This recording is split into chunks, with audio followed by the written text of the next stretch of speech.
Bentrovati agli amici di primainformazione.com. Oggi, nell'ambito di una giornata di studio organizzata dalla cooperativa Solidarietà sul tema persone disabili e vita affettiva e sessuale, abbiamo l'opportunità di avere con noi due autentiche esperte, non solo teoricamente ma concretamente nel vissuto per il loro lavoro e anche per la loro passione.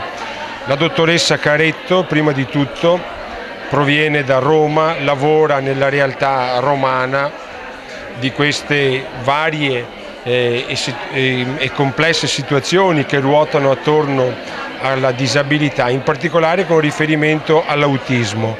Qual è il significato per la persona autistica, in modo particolare, della sua vita affettiva e sessuale? Beh, innanzitutto la prima domanda è: la vita affettiva e sessuale nell'autismo esiste? E la risposta è sì. Quindi è intanto qualcosa che è impossibile ignorare, con cui bisogna fare i conti, e quindi bisogna cominciare a parlarne, perché finché non ne parliamo continua a essere relegata all'ambito domestico, quindi e viene trattata come una problematica familiare, il che non è possibile che sia. Quali sono alcuni consigli, chiamiamoli così, che lei si sente di dare prima di tutto ai familiari? Beh, i familiari dovrebbero cominciare a considerare la sessualità non come un problema, ma come qualcosa che succederà in maniera inevitabile nella vita del loro ragazzo, e quindi ragionare come si ragiona per le persone che non hanno l'autismo, sull'educazione sessuale della persona, ovviamente a livello di comprensione della persona se c'è anche una disabilità intellettiva, e poi sul dare la possibilità alla persona di avere una vita sessuale, quindi anche eventualmente un partner o no, se la persona non vuole un partner, ma che abbia una vita sessuale.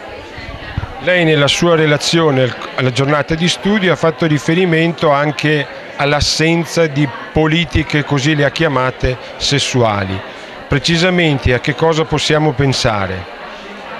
Possiamo pensare che nei programmi scolastici vengano inseriti programmi di educazione sessuale sia per i bambini tipici, ma io parlo soprattutto per le persone con l'autismo.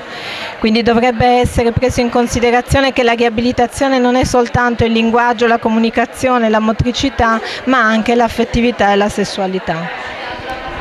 Grazie, abbiamo con noi anche la dottoressa Elena Gorini dell'ULSS 9 di Treviso. Anche lei lavora da tempo e segue persone disabili all'interno anche dello spettro autistico.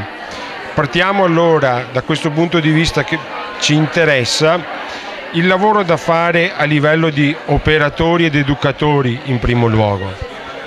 Soprattutto quello di formare. Quindi è molto utile che ci sia una giornata come quella di oggi, perché le persone devono essere informate e formate, perché la sessualità, che è un diritto e che è un aspetto naturale della nostra vita, in realtà quando si tratta di persone con disabilità viene vissuta con tanti timori. La prima cosa è formare e informare. Poi, dal punto di vista di alcuni interventi più mirati, oltre a questo lavoro importantissimo di formazione, quali possono essere, anche qui chiamiamoli così, alcuni consigli che lei si sente di dare, soprattutto per quegli operatori e educatori che vivono con persone disabili in comunità alloggio o operano anche nei CEOD?